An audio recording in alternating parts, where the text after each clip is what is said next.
مما مسك ياسر العطا هيئة الأركان. تعال شوف التطبيل وتعال شوف يا زول ياسر العطا خلاص بعد ده حيمشي يكمل الناس ديل. ياسر العطا استعمل القوة المميتة وهو ذاته طلع وقال أنا حاستعمل القوة المميتة. ومما مسك ياسر العطا لحد الآن مئات الطلعات الجوية بتاعت الطيران المسير اللي بتقصف في شرق دارفور، في غرب دارفور، في جنوب دارفور. وهسه الليلة دي الاثنين، يوم الاثنين أنا بتكلم معاكم الفيديو ده يوم الاثنين 13 أكتوبر 13 ابريل، معلش 13 ابريل 2026 الليله الاثنين. ياسر العطا طلع طيران المسير قصف مناطق كثيره جدا في دارفور، خلفت مئات القتلى واغلبهم من الاطفال. هو الزول ده خلاص بعد ده بيبيد في الاطفال، ما ماشي بيد الجنود، لا بيبيد في الاطفال زي ما قصف المدارس وقصف المستشفى يومتها. الان بيقصف في الاسواق، محلات الاطفال، رياض الاطفال، اي محل بيلعبوا فيها الاطفال الان الناس دي بيبيدوا فيهم.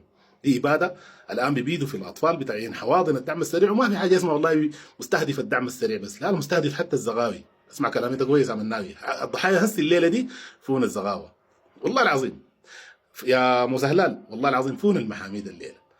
يا ما عارف منو قبه اللي انت مشيت من اقسم بالله فون برضه اهلك.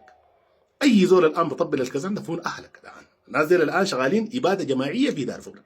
اي زول بيطبل لهم اقسم بالله العظيم وحياه الله وحياه الله قريب ده بيستفردوا بيك. خلاص خلينا ننتهي من الحواضر حق الدعم السريع دي. قريب ده بيستفرد بيك انت ذاتك.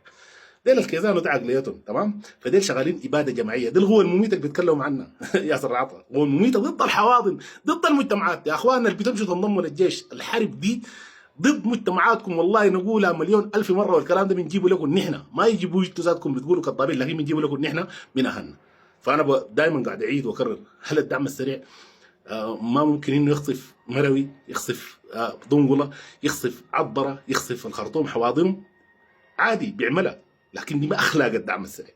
والله العظيم دي ما اخلاق الدعم السريع، والله انا بكررها مليون، دي ما اخلاق الدعم السريع ولا اخلاق القائد. لكن ديل عادي يمشوا لاطفالك، يمشوا لبناتك، الناس اللي ماشيين الروضه، الناس اللي ماشيين المستشفى ما عندهم شغله بيضاء. والله يا اخي حتى حامل ذاته بيضربوها. اقسم بالله الان الليله قلت لكم الاثنين 14 ابريل 2026 هسه الان الساعه 4 و5 3 24 دقيقه بتوقيت السودان، مئات القتلى في دارفور بسبب طيران القوه المميته اللي بيطبقوا لها الابواق بتاع منو؟ بتاع ياسر العطا. ده ياسر العطا ما جاي يبيد الدعم السريع في الميدان، جبان اجبن من كده، قتل الاطفال بس. السلام عليكم.